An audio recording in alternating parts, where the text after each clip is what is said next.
thank Michelle Stanistreet, our president, for the work that she's done on this campaign. Many of you are probably here today because she's rung you and harangued you and told you why it was so important that you were here today to stand up for journalism. And she has been tireless over the past few months going round the UK and Ireland campaigning on this issue, as she says, large part because of her own experience of what happens in a newsroom where you are denied the resources to be able to do your job properly, and she has been the mainstay of the Stand Up for Journalism campaign, and I think it's important that we recognise that as well as a working journalist, she's devoted so much time to this campaign.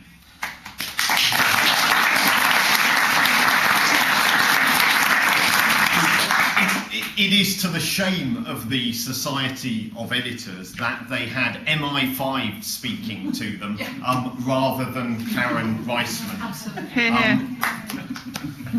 We're proud that we've got Karen on our platform, and I can assure you we didn't extend any invitations to MI5 to come to our platform. And let us not forget that the last person I remember accused of bringing the NHS into disrepute was Robin Ackroyd, one of our own members who refused to reveal his source or sources for stories he did about the treatment of Moore's murderer Ian Brady at Ashworth Hospital NHS, Ashworth Hospital, Mersey NHS Trust. Again, in that case, the employers let him down at a certain stage of that, and it was down to the union to defend him and successfully defend him. And we offer Karen our wholehearted support and everything that our union can do to try and support her and win her case as well. Armando Iannucci may have been taking the piss in his Observer column when he said as a result of the BBC cuts they were now going to cover 10% less of the UK, and that stories from Lincoln, Hull and Stoke would no longer form part of the staple of BBC coverage. But it does go to show the impact that cuts of 10% in BBC journalism, 2,500 job cuts, the axing of all ITV local news services, the halving of ITV regions, the £40 million cut in ITV budgets, the 6,000 job losses in the media across the last 2 years, the 23% cut in journalists and editorial staff in Wales, and there are statistics after statistics, but they all go to show that the owners of our media are prepared to compromise quality in return for delivering for their shareholders and their owners, or in some cases their political masters in the case of the BBC. Bob Satchwell, the head of the Society of Editors, came out after you'd all gone while I was just doing an interview. He waited till you'd gone, checked that no one was there, came out and spoke to me and said, whilst they were going to invite me in to speak, as we'd requested, they thought it was better that they didn't.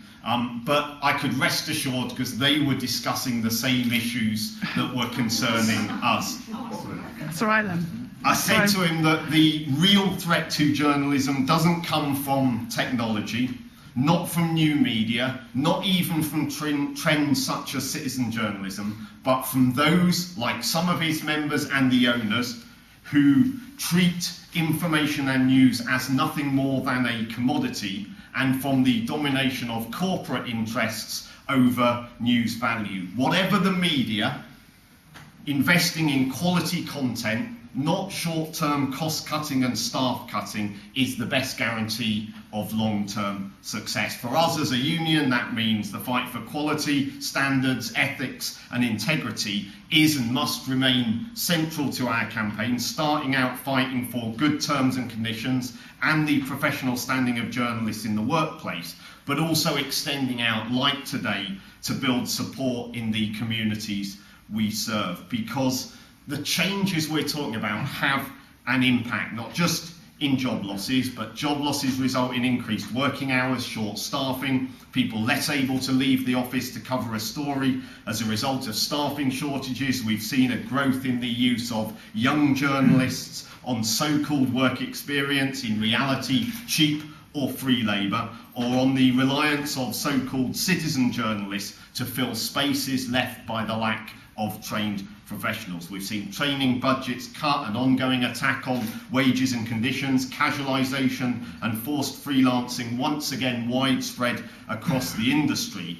And the demands of integration and convergence of media platforms mean a growth in output, yet there has been no corresponding growth in staffing levels. And so the impact isn't just on the journalists forced to work harder for less money, but on the journalism that they produce at the end of the day. And so we've seen in some papers a number of pages being cut. We've seen in ITV programme budgets radically slashed. In the BBC now, this 10% cut in the money available for journalism. We've seen fewer newspaper editions in many cases, offices and titles closed or merged. We've seen less localised coverage. There was an academic study looking at Yorkshire that showed there was more passive news coverage and more single source stories as a result of the inability of journalists to be able to get out and find second sources or look for other sources of story. We've seen those same staff shortages, meaning more reliance on corporate